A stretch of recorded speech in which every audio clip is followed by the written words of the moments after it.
नमस्कार, hello money 9 में आप सभी का स्वागत है। मैं हूं सुमित और हफ्ते का आखिरी कारोबारी सत्र भारतीय बाजार तेजी के साथ ही कामकाज करते हुए दिखाई पड़ रहे हैं। 1700 साढ़े 1700 शेयर तेजी में है और करीब 800 शेयर जो कि मंदी में कामकाज करते हुए, यानी हर एक शेयर की गिरावट के सामने दो शेयर जो कि तेजी में ट्रेड कर रहे हैं। रफली आधा % ऊपर कामकाज कर रहा है सेंसेक्स, निफ्टी आधा % ऊपर है, 1% ऊपर निफ्टी बैंक है। Mid cap index, small cap index दोनों में खरीदारी है। मिड कैप आधा % ऊपर है और स्मॉल कैप ऑलमोस्ट 1% के आसपास की बढ़त के साथ कामकाज करता हुआ दिखाई पड़ रहा है। एफआईआई खरीदारी लौटते हुए दिखी है और लगातार शायद दूसरा दिन या तीसरा दिन है जबकि एफआईआई ने खरीदारी दिखाई है। कल के सत्र में तो एटलीस्ट खरीदारी थी ही। आज बातचीत करने के लिए हमारे साथ आस्था मैम मौजूद हैं, जिनसे हम चर्चा करेंगे मार्केट्स को लेकर भी और आस्था मैम से बातचीत करेंगे इंडिविजुअल स्टॉक्स को लेकर भी। आस्था मैम नमस्कार, स्वागत है कार्यक्रम में। पहले तो आपको शुभकामनाएं करवा चौथ की। और मैम मार्केट्स को लेकर एक व्यू, क्योंकि बाजार में आज है तो खरीदारी, अब हफ्ते का लास्ट सेशन भी है, आईटी के नंबर से शुरुआत भी हो गई, नंबर्स ठीक ठाक थे, लेकिन अदरवाइज मार्केट को आप कैसे देख रहे हो? जी बिल्कुल। Good afternoon Sumit ji. बिल्कुल जिस तरह से आज हमने देखा टीसीएस ने आगाज किया है नंबर्स के साथ, आईटी सेक्टर की जो कंपनीज हैं उनके नंबर्स का, तो अब अगर मैं यहाँ पे सिंपल देखूं तो मुझे तो मार्केट अभी भी अच्छा ही लग रहा है। 25,300 के आसपास ये चल रहा है और मेरे हिसाब से निफ्टी में जो ये तेजी आई है ये इसे फर्दर अपसाइड की तरफ लेके जाएगी। वो अब नेक्स्ट लेवल आता है 25,350 से 25,400 का। मैं यहाँ से बहुत बड़ा अपसाइड नहीं देख रही हूँ, एटलीस्ट फॉर द इंट्राडे। मैं आज अगर आज के दिन की बात करूँ तो मुझे लगता है कि मेजरली 25,350 25,400 तक, बस वहां तक का ही पोटेंशियल निफ्टी में लगता है। तो मेरे हिसाब से अब इंट्राडे पर्सपेक्टिव से थोड़ा सा रुक जाइए। थोड़ा नीचे आता है तो ही निफ्टी में खरीदारी के मौके तलाशिए, नहीं तो वेट एंड वॉच करिए। तो आपके लिए राय यही कि अब यहाँ से इंट्राडे में एटलीस्ट आप लॉन्ग मत जाइएगा, ऑलरेडी डे हाई के आसपास है, तो थोड़ा सा उसको बचिएगा। निफ्टी बैंक को लेकर मैम क्या करना चाहिए यहाँ पर? जी बिल्कुल। निफ्टी बैंक की अगर हम बात करें तो निफ्टी बैंक में भी जिस तरह का मूव आज हमें यहाँ पे देखने को मिल रहा है, मेरे हिसाब से निफ्टी बैंक भी एक अच्छी तेजी की तरफ मूव करता हुआ नजर आएगा। इसमें मुझे ज्यादा अच्छा पोटेंशियल लगता है एज कम्पेयर टू निफ्टी। और यहाँ पे जो नेक्स्ट लेवल्स देखने को मिलेंगे वो 57,300 के लगते हैं। तो निफ्टी बैंक कंपेरेटिवली बेटर लगता है निफ्टी से, और 57,300 तक का पोटेंशियल वहां पे लगता है। तो उसमें भी कोई गिरावट आए तो बिल्कुल खरीदारी के मौके निफ्टी बैंक में तलाशे जा सकते हैं। 56,700 के आसपास चल रहा है। कोई भी गिरावट आती है 56,600 के जोन में तो बिल्कुल इसमें खरीदारी के मौके तलाशिए 57,300 के लक्ष्य के लिए। और स्टॉप लॉस के तौर पे जो लेवल अच्छा लग रहा है वो तकरीबन यहाँ पे अभी रहेगा 56,200 का। ओके, तो 56,200 के का हिसाब किताब आप यहाँ पर देखिए, but Nifty bank comparatively Nifty के बेटर साइड पर दिखाई पड़ रहा है। जरा एक बार निफ्टी के गेनर लूजर आप स्क्रीन पर लेकर आइए, किस तरह की सिचुएशन यहाँ बनते हुए दिखाई पड़ रही हैं। पहले अगर निफ्टी कुछ बढ़ने वाले शेयरों की बात की जाए तो आज सिप्ला, एसबीआई, एक्सिस, मारुति यहाँ पर खरीदारी है। बिकवाली वाली साइड पर आज जहाँ नाम दिखाई पड़ रहा है उसमें सेलेक्टिव नाम, जैसे टाटा स्टील, टीसीएस नंबर्स के बाद नीचे जेएसडब्ल्यू स्टील, टाटेक महिंद्रा, यानी कि आईटी के दो और मेटल के दो जो कि प्रेशर में कामकाज कर रहे हैं। मिड कैप के बढ़ने वाले शेयरों की अगर बात की जाए तो आज टाटा कम्युनिकेशन लीड कर रहा है, यस बैंक खरीदारी में है, वोल्टास और प्रेस्टीज एस्टेट दोनों में खरीदारी देखने को मिल रही है। गिरने वाले शेयरों की बात की जाए तो आज प्रेशर है सेल में, टाटा एलेक्सी में, नाल्को में, मुथूट फाइनेंस में, जहां पर बिकवाली देखने को मिल रही है। इसके अलावा अगर आज कुछ और शेयरों की बात की जाए तो आज स्मॉल कैप में रिलायंस पावर है, ज्योति सीएनसी है, रेडिंगटन है, पीजी इलेक्ट्रोप्लास्ट है, जहां पे खरीदारी देखने को मिल रही है। और साथ ही साथ गिरने वाले शेयरों की बात किया तो हिंदुस्तान कॉपर, मन्नापुरम, एस्ट्रेडीएम और पीएनबी हाउसिंग, जहां पर आज के सत्र में बिकवाली देखने को मिल रही है। आज समय हम दो नाम देखना, एक एसबीआई जो कि अपना स्लोली एंड स्टेडली नया हाई बना रहा है, और साथ साथ यस बैंक, थोड़ी तेजी इसमें भी आते हुए दिखाई पड़ी है। क्या करें इन दोनों में? जी बिल्कुल। देखिए एसबीआई की बात करें तो एसबीआई बिल्कुल यहाँ पे जो मूव्स दिखा रहा है वो अच्छे, बहुत ही पॉजिटिव मूव्स हैं। और इनफैक्ट हमारी राय एसबीआई पे शुरू से अच्छी तेजी की थी, जो आज इसने करके भी दिखाई है। मेरे हिसाब से अब जो नेक्स्ट लेवल है वो 920 940 तक ये जाने की अब कोशिश कर सकता है। ऑल्दो पहला लेवल तो इसमें 910 का रहेगा और उसके बाद 940 तक का भी पोटेंशियल काउंटर रखता है। तो मेरे हिसाब से एसबीआई अभी भी अच्छा लगता है। लॉन्ग टर्म पोजीशंस में बिल्कुल इसमें बने रहने चाहिए। अब दूसरी बात जो हम कर ले वो आपने कौन से काउंटर की थी Yes Bank ma'am, Sumit ji? Yes Bank और Yes SBI. Bank, yes yes. जी। जी जी बिल्कुल। यस बैंक की यहाँ पे बात करें तो यस बैंक का काउंटर भी काफी पॉजिटिव लगता है। आज जिस तरह का मूव दिखाया है मुझे लगता है वेल पोइज्ड है यहाँ से फर्दर अपसाइड दिखाने के लिए। और अब जो लेवल्स ये दिखाता हुआ नजर आएगा वो तकरीबन यहाँ पे 25 तक के रहेंगे। 24 30 24 50 और फिर 25 का लेवल। तो 25 रुपए तक जाने की क्षमता यस बैंक में भी लगती है। दोनों तो काउंटर में से मैं पॉजिटिव ज्यादा एसबीआई पे हूँ जी। तो एसबीआई ज्यादा पॉजिटिव है मैम, मान के चले एसबीआई 1000 हो जाएगा। लेकिन 945 तक तो बिल्कुल, 900 950 तक का तो एक चाल बिल्कुल दिखता है। तो वहां तक तो जाने का बिल्कुल यहाँ पे एक मोमेंटम एसबीआई ने बनाया है। तो वहां अगर 950 का पड़ा छुआ तो डेफिनेटली 1000 तक भी जाने की बिल्कुल यहाँ पे एक उम्मीद है। तो 945 तो नियर टर्म में दिखाई पड़ ही रहा है एटलीस्ट। चलिए अब सवाल जवाब का सिलसिला शुरू करेंगे और बातचीत करेंगे दर्शकों के सवालों पर। लेकिन अगर आपका भी कोई सवाल है, आप भी इस कार्यक्रम का हिस्सा बनना चाहते हैं, आस्था हमसे कोई भी बातचीत करना चाहते हैं, तो आप 9311211874 पर हमारे साथ जुड़ सकते हैं और बातचीत कर सकते हैं। इसके अलावा ट्विटर, फेसबुक, यूट्यूब पर भी आप कमेंट के जरिए हमारे साथ जुड़ सकते हैं। money9query@tv9.com पर भी अपना सवाल भेज सकते हैं और साथ ही साथ आप मेंबरशिप के जरिए भी हमारे साथ जुड़िए और सीधे सीधे आउटराइटली अपना सवाल पूछिए और कार्यक्रम का हिस्सा बनिए। पहला सवाल जो हमारे पास आया है वो सुमीर साहब का है, जो हमारे मेंबर भी हैं। इन्होंने पूछा है कि एसएमएल इसूजू इन्होंने ले रखा है 3610 रुपए के दाम पे और ओसवाल पंप 816 रुपए के दाम पे। मैम क्या करना चाहिए इन दोनों में?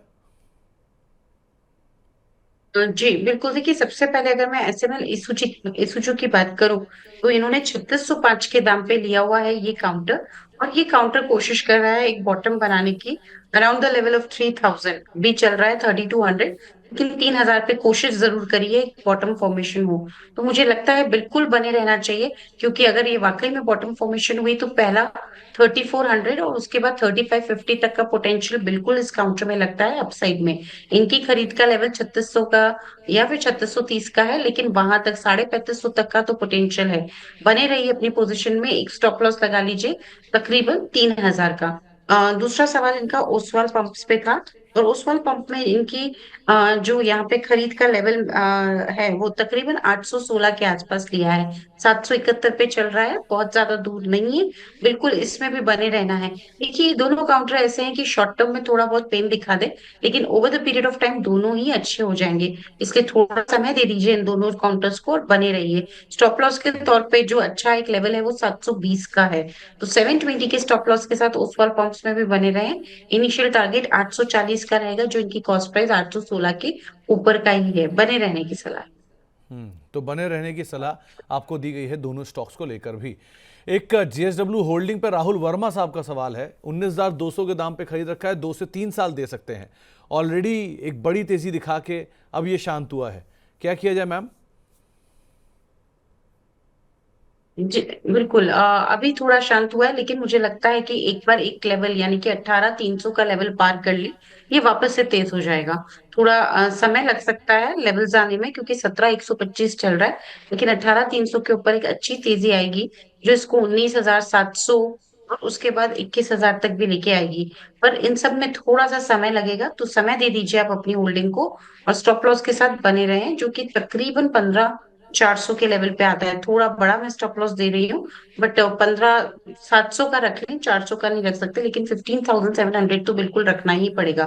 15,700 के स्टॉप लॉस के साथ होल्ड कर लें। वापस से 19,000 19,500 के लेवल देखने को मिल सकता है। ओके।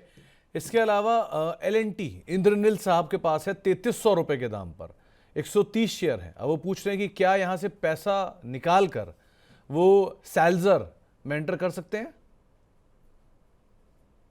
देखिए मेरे हिसाब से इसमें निकलने की जरूरत नहीं है एलएनटी में, क्योंकि अभी ये जो चाल आई है ये इसको 4,000 तक लेके जाएगी। तो कोई फर्क नहीं पड़ता अगर इसमें भी बने रहे तो। क्योंकि मैं इसका ये मीडियम टर्म का टारगेट बता रही हूँ, 4,000 तक का है। 3786 चल रहा है, होल्ड कर लीजिए। स्टॉप लॉस लगा लीजिए 3660 का। 3660 का स्टॉप लॉस लगाइए। टारगेट 4,000 का रखिए। तो 4,000 का टारगेट लेके आप बने रह सकते हैं। L&T में भी बने रहने में कोई हार्म नहीं है। एक सवाल आया है NMDC को लेकर साईं प्रवीण साहब का। इन्होंने 75 रुपए के दाम पे खरीदारी कर रखी है, लंबी अवधि का नजरिया है, क्या किया जाए? होल्ड करना है लंबी अवधि में तो बिल्कुल कोई दिक्कत नहीं है इस काउंटर पे। एक स्टॉप लॉस के साथ होल्ड कर लीजिए। और स्टॉप लॉस यहाँ पे 71 का आ रहा है, तो 71 का स्टॉप लॉस लगा के लंबी अवधि के लिए बने रहने की सलाह है। टारगेट इसमें जो अब रखे जाएंगे वो तकरीबन यहाँ पे 85 और 87 तक के रहेंगे। तो 85 87 के टारगेट रहेंगे, आप बने रहिए। आपको ये एक राय यहाँ पर दी गई है। इसके अलावा एक सवाल आया है कि रिलायंस इंडस्ट्रीज़ के कुछ शेयर इनके पास हैं, 10% के आसपास का प्रॉफिट भी है। अब ये और खरीदने की इच्छा रख रहे हैं 1 साल के लिए या 6 महीने के लिए। क्या यहाँ पर खरीदारी करें या वेट करें? देखिए अभी प्रॉफिट है, अच्छी बात है। और जिस तरह से एक मोमेंटम आया, खरीदारी करनी चाहिए, लेकिन 1400 के आसपास। यानी कि एक बार 1400 का स्तर निकल जाए, उसके ऊपर क्लोज आ जाए, तो फिर नई खरीदारी कर लीजिए। बहुत ज्यादा दूर नहीं है, 15-17 रुपए का ही डिफरेंस है, लेकिन वहां पे कंफर्मेशन काफी स्ट्रांग आएगी। तो नई खरीदारी के लिए 1400 के ऊपर ये निकलता हो तभी करनी है, तब तक रुकना है। इसमें ये सलाह है। तो आपको नई खरीदारी के लिए भी लेवल बताए गए हैं और उसके हिसाब से आप यहाँ पर कॉल ले सकते हो। कुछ और सवालों की अगर बात किया जहाँ पर आज हलचल है, तो उसमें एक नाम आया है मैम, सवाल है लमसम 2 से 3 साल के लिए ये इन्वेस्ट करना चाहते हैं। पठान साहब का सवाल है, ये 3 लाख रुपए का इन्वेस्टमेंट करना चाह रहे हैं और 2 से 3 सालों के लिए करना चाह रहे हैं। तो मैम कहाँ पर इन्वेस्टमेंट इन्हें करना चाहिए? देखिए बिल्कुल, L&T अच्छा लगता है, 4000 का लक्ष्य मैं दे रही हूँ, वहां पे एक नजर बनाई जा सकती है। दूसरी तरफ बैंकिंग स्टॉक्स काफी पसंद आ रहे हैं, ICICI bank, SBI being the favourites, तो वहां पे एक नजर बनाई जा सकती है। तो लार्ज कैप में तो ये दो तीन स्पेसेस काफी काफी अच्छी लगती है। तो आपको लार्ज कैप्स के स्पेस में एसबीआई के ऊपर आप अदरवाइज नजर रख सकते हो। एक अच्छे मूव यहाँ पर देखने को ऑलरेडी मिल भी रहे हैं। शिवांश गुप्ता साहब बोल रहे हैं कि मैडम आपको पहले तो बहुत बहुत धन्यवाद। आपके सुझाव से उन्होंने KEI इंडस्ट्री लिया था 2600 रुपये पे और 50 क्वांटिटी है, और अनंत राज लिया था 550 रुपये 560 रुपये के दाम पे 130 क्वांटिटी। 2 साल का इनका व्यू है। सो अभी क्या करना चाहिए इन दोनों में, KEI इंडस्ट्री में भी और अनंत राज में भी? KEI इंडस्ट्रीज की बात करें तो ये काउंटर अच्छा ही लग रहा है। अभी भी तेजी में आ रहा है, 4278 के आसपास चल रहा है। 40 यहाँ पे जो लेवल्स देखने को मिल सकते हैं वो 4350 तक के रहेंगे। पहले टारगेट से 4350, 4360 और उसके बाद 45, यानी कि 4350 और फिर 4500 तक के लक्ष्य भी इसमें बना के रखा जा सकता है। तो होल्ड करने की सलाह रहेगी स्टॉप लॉस के साथ, जो कि तकरीबन 4030 के लेवल पे आता है। और दूसरा था अनंत राज। अनंत राज की यहाँ पे अगर हम बात करें, जी बिल्कुल, तो अनंत राज में भी हमने देखा है कि ऑफलेट एक अच्छी मोमेंटम हमें देखने को मिली थी। पर अभी अनंत राज में वो तेजी इतनी जो बढ़ी हुई थी, उसका थोड़ा एक ब्रीदर ले रहा है, इसलिए थोड़ा नीचे है।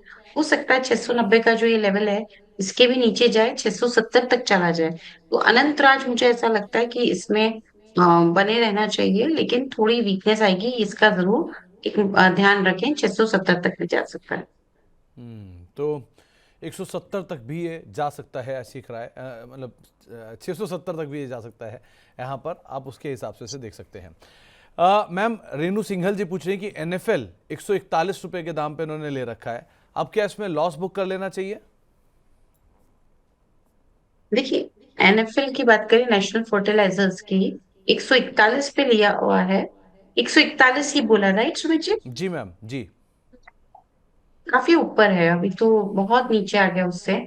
स्टॉप लॉस नहीं लगा, लेकिन लॉस बुक मत करिए। इतने बड़े कॉस्ट प्राइस को मेरे हिसाब से उसमें लॉस बुक करके निकलने जैसा भी कुछ नहीं है। होल्ड कर लीजिए एक स्टॉप लॉस के साथ। वो आपको स्ट्रिक्टली मेंटेन करना है 89 के लेवल पे, तो 89 के स्टॉप लॉस के साथ होल्ड करना है। तेजी अगर लौटी तो वापस से 9800 तक जाता हुआ नजर आएगा। ओके, तो आपको एक राय दी गई है, लेकिन हाँ काफ़ी नीचे आ चुका, तो यहाँ लॉस बुक करना थोड़ा सा रिस्की बेट हो सकता है, तो उसको भी आप ध्यान रखिएगा। संजीव कुमार जी पूछ रहे हैं कि इमेजिका और मिधानी मिश्र धातु, इन दोनों पे मैम क्या करना चाहिए लंबी अवधि के लिए?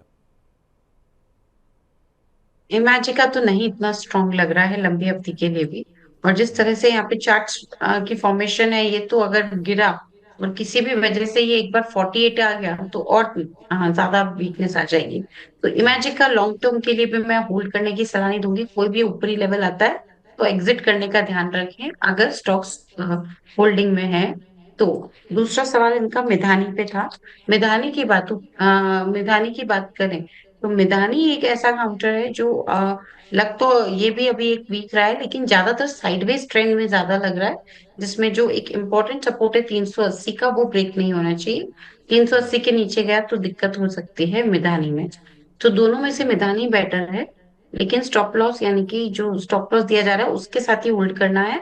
और मिधानी का स्टॉप लॉस 360 का रखेंगे।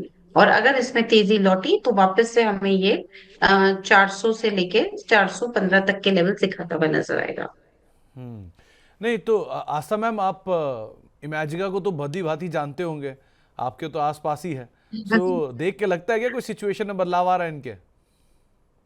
देखिए बहुत टाइम से मेरा उधर जाना नहीं हुआ है एक्चुअली, तो वो तो मैं टिप्पणी नहीं कर पाऊंगी, लेकिन चार्ट्स तो अभी बता रहे हैं कि सिचुएशन में कुछ खास बदलाव लगता नहीं है। हम्म। प्रकाश शर्मा साहब पूछ रहे हैं कि तेजस नेटवर्क स्टेबल हो गया क्या, यहां पर एवरेज कर सकते हैं? हाँ, तेजस नेटवर्क की बात करें तो देखिए बिल्कुल ये स्टेबिलिटी की तरफ बढ़ तो रहा है। काफी बड़ा कंसोलिडेशन हमें देखने को मिल रहा है जो कि लगभग 21 अगस्त से ही चल रहा है। अगर ये 650 का लेवल ऑन द अपसाइड तोड़ देगा तो फिर ये और भी अच्छा तेज हो जाएगा। वैसे लग रहा है कि ये मतलब मेरे को ऐसा लगता है कि एक बॉटमिंग आउट की फॉर्मेशन इसमें डेवलप हुई है। इसलिए नई पोजीशंस एक थोड़ा रिस्की कॉल हो सकता है, तो रिस्क ले सकते हैं। तो नई पोजीशंस थोड़ी सी गिरावट पे 595 600 के जोन में ले। लेकिन स्टॉप लॉस जो स्ट्रिक्टली मेंटेन करेंगे वो तकरीबन 540 का रहेगा। और इसमें तेजी लौटी तो ये 650 के ऊपर ही लौटेगी और उसके बाद ये 700 के भी लेवल दिखाता हुआ नजर आएगा। ओके, एक बारी मैम इन्फी बीम को देखो। एक हैंडल से सवाल है, टेक्नोडो जो कि हमारे मेंबर भी हैं, इन्होंने बोला है कि इनके पास 3 लाख शेयर हैं इन्फी बीम के, और करीब करीब 22 रुपए के रेट पे ले रखा है। अब 2.5 रुपए पर शेयर का इन्हें लॉस हो रहा है, क्या करना चाहिए? लॉस हो रहा है लेकिन होल्ड करना चाहिए क्योंकि मोमेंटम थोड़ा सॉलिड बन गया है।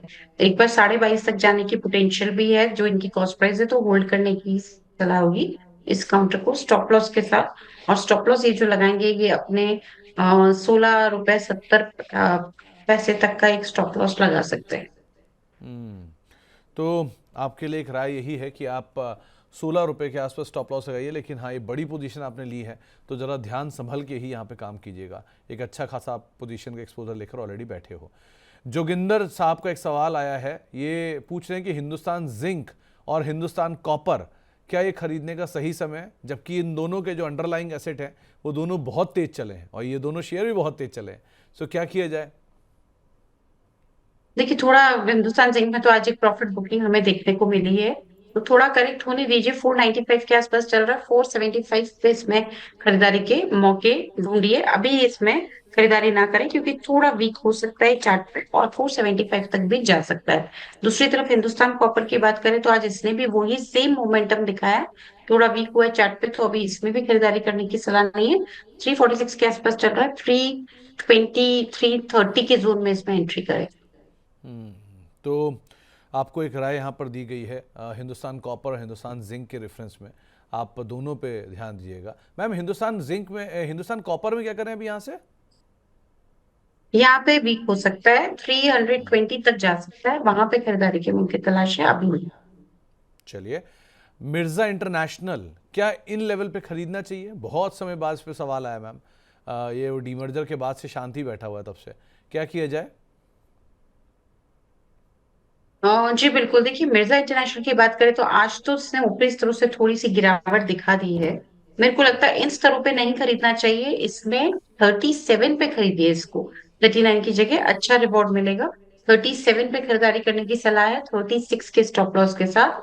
और फिर उसमें वापस से आप टारगेट सेट कर सकते हैं 40 से 41 का। 40 से 41 का एक टारगेट रख सकते हैं, थोड़ा सा कूल ऑफ होने दीजिए, उसके बाद आप एक बार को देखिएगा, ज़्यादा बेटर रहेगा। एक सवाल सुशील जी का आया है, ये पूछ रहे हैं एक प्रीमियर एक्सप्लोसिव में क्या करें, दूसरा स्टैलियन में। ये दोनों इन्होंने आईपीओ के टाइम पे ले रखा है और दोनों में टाइम भी दे दिया काफ़ी, क्या किया जाए अभी? देखिए, प्रीमियर एक्सप्लोजिव्स की बात करें तो अच्छा ही लग रहा है ये काउंटर तो अभी भी। और जिस तरह की तेजी बनी है, ये तेजी मुझे लगता है कि फर्दर एक्सटेंड होनी चाहिए। तो यहाँ पे मेरे को जो लेवल्स लगते हैं, वो मेरे हिसाब से 650 तो ये ऑलरेडी चल रहा है। भी नेक्स्ट लेवल इसमें आराम से 720 तक का लगता है पोटेंशियल।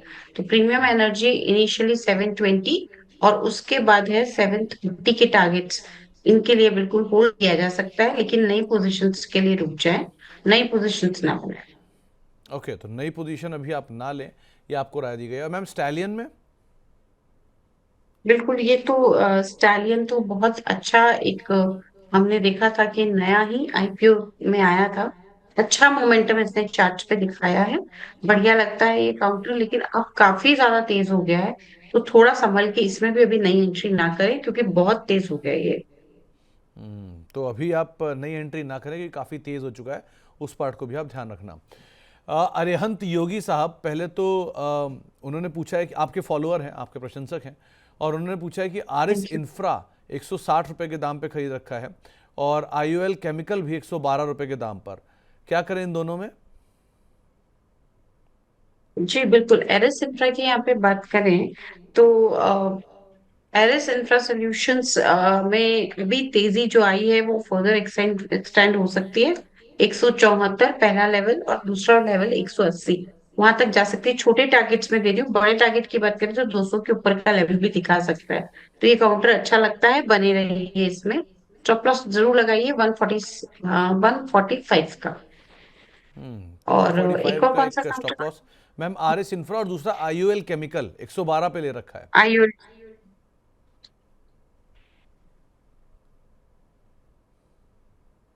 आईओएल केमिकल की बात करें तो ये काउंटर अभी तो थोड़ा सा वीक लग रहा है। जिस तरह के यहाँ पे मोमेंटम है चार्ट्स में, वो तो वीकनेस की तरफ ही संकेत कर रहे हैं। ये एक बार 95 के स्टॉप लॉस के साथ जस्ट होल्ड करें, क्योंकि थोड़ी वीकनेस लगती है। तो 95 का एक स्टॉप लॉस लगा के आप होल्ड करिए। थोड़ी सी वीकनेस यहाँ पर आते हुए दिखाई पड़ सकती है। अ, एक नील थोराट साहब का सवाल आया है पेस डिजिटेक को लेके।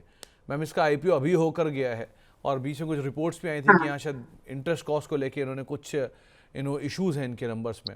सो आप कैसे देख रहे हो?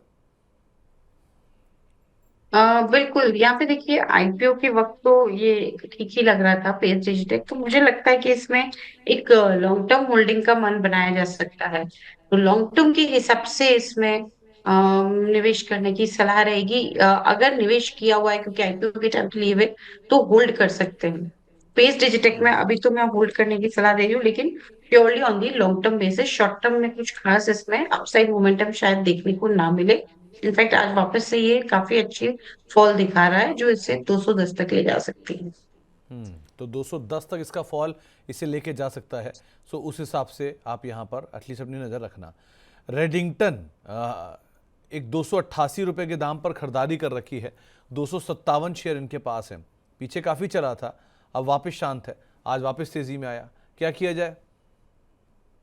ये तेजी बरकरार ही रहेगी सुमित जी, अच्छा लग रहा है ये। चार्ट्स पे स्टॉप लॉस के साथ बिल्कुल बने रहे। 290 के आसपास चल रहा है, स्टॉप लॉस 259 का लगा ले, 31 रुपीज नीचे का। लेकिन टारगेट जो इसमें अब रखे जाएंगे, वो करीबन यहाँ पे रहेंगे 325 और 335 के। हर्ष साहब पूछ रहे हैं कि मैम एंथम बायोसाइंसेस का शेयर इन्होंने आईपीओ से होल्ड कर रखा है, नज़रिया इनका 1 साल का है, क्या करना चाहिए? और दूसरा, जैन रिसोर्स के आईपीओ में भी ये एंटर कर सकते हैं क्या 318 रुपये के दाम पर? अब क्या करें, इन एक्चुअल अलॉटमेंट से तो निकल चुके हैं, दोबारा एंटर करने की सोच रहे हैं। इनकम में कर लीजिए, देखिए बढ़िया लग रहा है ये काउंटर। और सेफ प्ले करना है तो 790 के ऊपर करिएगा, अगर क्लोज दे दिया तो। नहीं तो अभी भी किया जा सकता है। Stop loss in any case इसमें जो लगाया जाएगा वो 710 का रहेगा। और तो जी दूसरा काउंटर। मैम, एक था एंथम बायोसाइंसेस जहाँ पे इन्होंने खरीदारी कर रखी है, और हाँ, दूसरा ये पूछ रहे हैं कि जैन रिसोर्स के अंदर ये पहले एक बार ये निकल चुके हैं, अब दोबारा एंटर करने की सोच रहे हैं, क्या एंटर करें? देखिए जैन रिसोर्स रिसाइकलिंग तो काफी तेज हो गया है, बट अभी नहीं एंटर करें क्योंकि अभी हो सकता है दायरेमंद कारोबार में फंस जाए ये काउंटर 320 से लेके 360 के बीच में, इसलिए अभी एंटर ना करें। कुछ गिरावट आती है 320 के जोन में तो फिर उसमें एंट्री के मौके तलाश जाए। ओके, तो अभी नहीं, लेकिन हाँ कोई गिरावट मिले तो आप वहां पर एक बार को नया एंट्री कर सकते हैं। अभी के लिए एटलीस्ट ये थोड़ा चल चुका है। क्लीन साइंस के शेयर ले रखे हैं संदीप मेहता साहब ने करीब 1150 रुपए के दाम पे, और अभी 1060 का एक दाम चल रहा है। क्या करना चाहिए इन्हें इसमें? जी बिल्कुल, क्लीन साइंस की यहाँ पे बात करें तो 1100 पे इन्होंने खरीदा है। मेरे हिसाब से कॉस्ट प्राइस बिल्कुल देखने को मिलेगी, इनफैक्ट 1220 तक भी जा सकता है, होल्ड करने की सलाह है। स्टॉप लॉस के तौर पे जो लेवल अच्छा लगता है वो तकरीबन आप ये मान लीजिए 1060 का रहेगा। तो माफ कीजिएगा, 1030 का रहेगा स्टॉप लॉस, 60 का नहीं, क्योंकि चलिए अभी तो 1064 रहा है। 1030 का स्टॉप लॉस रहेगा। तो 1030 का एक स्टॉप लॉस मेंटेन करें। मैम यहाँ पर होल्ड करें या फर्दर ऐड भी कर सकते हैं? नहीं, फर्दर ऐड नहीं करना है, सिर्फ होल्ड करना है। और टारगेट इसमें आप इनिशियली रखवा सकते हैं, क्योंकि मैंने 1060 का दिया है, हाँ 1030 का दिया है स्टॉप लॉस। टारगेट इसमें 1105 का पहला, और उसके बाद 1200 के भी रख सकते हैं। ओके, संजीव कुमार साहब हमारे मेंबर हैं और ये बोल रहे हैं कि इनकी पढ़ाई के हिसाब से सेल्जर इलेक्ट्रॉनिक्स ने ब्रेकआउट दिया है डिसेंडिंग ट्रेंड लाइन का। मैम इतना पढ़ा लिखा तो मैं नहीं हूँ, आप बताओ कि ऐसा कुछ है क्या? हाँ, जी देखिए बिल्कुल, अगर मैं यहाँ पे सल्जर की बात करूं तो एक मिनट, जिस तरह की यहाँ पे मार्केट मोमेंटम और चार्ट्स की पैटर्न बनी हुई है, ब्रेकआउट तो बिल्कुल आया है इसका, वो परसों ही आ गया था। उसके बाद ये फिर वापस से अभी अपसाइड की तरफ मूव कर रहा है, 921 पे चल रहा है। हाई प्रोबेबिलिटी है कि जब तक ये 820 का लेवल ना तोड़े तब तक कोई दिक्कत है नहीं। तो होल्ड कर लीजिए 820 के स्टॉप लॉस के साथ। और टारगेट इसमें जो रखेंगे वो तकरीबन अभी तो आ रहा है 1200 के आसपास। तो 1200 के आसपास का एक टारगेट यहाँ पे आता हुआ दिखाई पड़ रहा है। सो आप बने रह सकते हो, ये एक राय दी गई है सेल्जर में आपको। एक सवाल आया है ma'am, astral micro, astral micro तो कोई कंपनी नहीं है, अस्त्रा माइक्रो होगी ये। अस्त्रा माइक्रो इन्होंने ले रखा है 1130 रुपए के दाम पे, और टाटा कैपिटल का आईपीओ मिला है। क्या किया जाए इन दोनों में? एस्ट्रा माइक्रो की बात करें, 1130 पे खरीदा है, आज तो थोड़ा वीक लग रहा है, ये और वीक हो सकता है, प्रोबेबिलिटी है। लेकिन कितना भी वीक हो, 1000 का लेवल तोड़ना थोड़ा टफ लग रहा है इस काउंटर के लिए। तो सिर्फ वहां तक के एक स्टॉप लॉस लगा ले, 1090 का।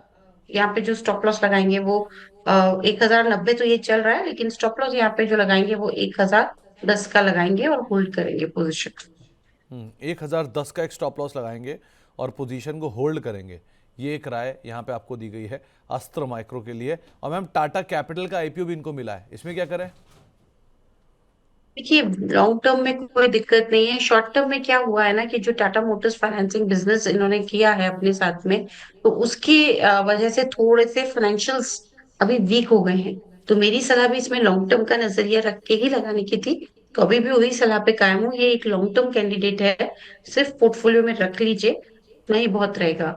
और किसी भी वजह से प्रीमियम पे लिस्टिंग हो जाए लिस्टिंग डे के दिन, तो कुछ मुनाफा वसूली जरूर।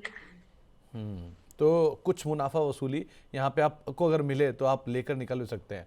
मैम इस पे तो हम आगे बातचीत करेंगे ही, टाटा कैपिटल एलजी है, बहुत ही हॉट टॉपिक है, और आपसे डिस्कशन ना हो ऐसा कैसे हो सकता है, तो इस पे तो हम आगे बात करेंगे ही करेंगे। लेकिन अद्वैत एनर्जी ले रखा है रवि साहब ने, इसमें क्या करना चाहिए? जी बिल्कुल, अद्वैत इंफ्राटेक आ रहा है या एनर्जी है। एटीन एनर्जी, हंड्रेड का एनर्जी। प्राइस चल रहा है, 1750 का प्राइस चल रहा है। अद्वैत राइट। जी अद्वैत। सुनिए जी, हम दूसरा सवाल लेते हैं, क्योंकि मेरे मैम पास दूसरा जो इनका आ रहा सवाल है था, चार्ट वो तो अद्वैत इंफ्रा का ही आ रहा है। हाँ। मैम अद्वैत energy transition, BSc code 543230।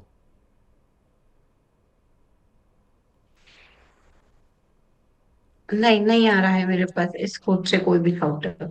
Okay ma'am, दूसरा सवाल इनका साई लाइफ पर था, उस पर आप कुछ टिप्पणी करना चाहोगे? देखिए ये भी रेकमेंड किया हुआ था आईपीओ के टाइम पे। उसके बाद से हमने जो देखा, एक अच्छा मोमेंटम आया, फिर थोड़ा वीकनेस आया, लेकिन ये ठीक हो जाएगा over the period of a time. यानी कि 1-2 महीने का समय अगर अपन देंगे तो होल्ड करने की सलाह है 895 के स्टॉप लॉस के साथ। और क्योंकि ये अभी चल रहा है 862, और यहाँ पे जो स्टॉप लॉस बताया गया है वो 825 का बताया गया है। तो टारगेट जो इसमें रहेगा वो 895 से 900 का रहेगा। ओके। अ, तो आपको राय दी गई है साईं के संदर्भ में, आप उसको एक बार को देख सकते हो। इसके अलावा एक सवाल आया हुआ है मैम बीएलएस इंटरनेशनल पे हिमांशु साहब का। ये परसों के सत्र में चला भी था, अब वापस 365 पे इनकी खरीदारी है, क्या करना चाहिए? 365 पे खरीदारी है, अभी तो थोड़ा वीक लग रहा है, देखिए सुबह जी ये काउंटर, और नीचे और जा सकता है। 338 तो चल ही रहा है, नीचे में हो सकता है एक बार 328 या फिर 322 तक जाए, तो उसकी तैयारी रखिए। 320 के स्टॉप लॉस के साथ होल्ड कर लीजिए। 320 के स्टॉप लॉस साथ आप होल्ड कर सकते हैं। मैम इस कंपनी के नंबर्स वैसे देखो, क्योंकि ये कंपनी के नंबर्स तो अच्छे आ रहे हैं लेकिन ये बहुत समय से है शांत। सो अगर इसको थोड़ा स्ट्रेच करूं तो मीडियम टू लॉन्ग टर्म में आप इसे कैसे देख रहे हो? देखिए मीडियम टू लॉन्ग टर्म की बात करें तो मीडियम टू लॉन्ग टर्म, अभी शॉर्ट टर्म में तो इतना कुछ खास तेजी में नहीं है। मीडियम टर्म में भी एक इम्पोर्टेंट रेजिस्टेंस ये जो फेस कर रहा है बार बार, वो 360, माफ कीजिएगा, हाँ 365 का लेवल है। बस वो रेसिस्टेंस पार हो जाए तो फिर ये लॉन्ग टर्म में भी ठीक हो जाएगा, 400 के ऊपर की चाल दिखाता हुआ नजर आएगा। 400 के ऊपर की चाल यहाँ आते हुए दिखाई पड़ सकती है मीडियम टू लॉन्ग टर्म में, तो आप उस हिसाब से भी इसको अदरवाइज देख सकते हैं। अ, मैम एक सवाल और आया है, वो आया है श्रीराम फाइनेंस को लेकर। इन्होंने अब क्या करना चाहिए? श्रीराम फाइनेंस के अंदर नई खरीदारी करने की इच्छा रखी है, क्या किया जाए? खरीदारी कर सकते हैं, ये काउंटर काफी काफी पसंद आ रहा है मेरे को भी। तो बिल्कुल यहाँ पे आप खरीदारी के मौके तलाशिए, क्योंकि जिस तरह से यहाँ पे चार्ट्स की पोजीशन बनी हुई है, बेहद स्ट्रांग लगता है ये काउंटर। अभी करंट लेवल्स पे भी खरीदारी कर सकते हैं, और इसमें जो टारगेट रखेंगे वो मेरे हिसाब से आराम से यहाँ पे 700 के अबव का आएगा, क्योंकि 705 तक के टारगेट आ रहे हैं इस काउंटर पे। तो कर लीजिए खरीदारी 705 के लक्ष्य के लिए। और अभी चल रहा है ये तकरीबन 665, तो ये मान के चलिए कि इसमें स्टॉप लॉस जो बनेगा वो 614 का रहेगा।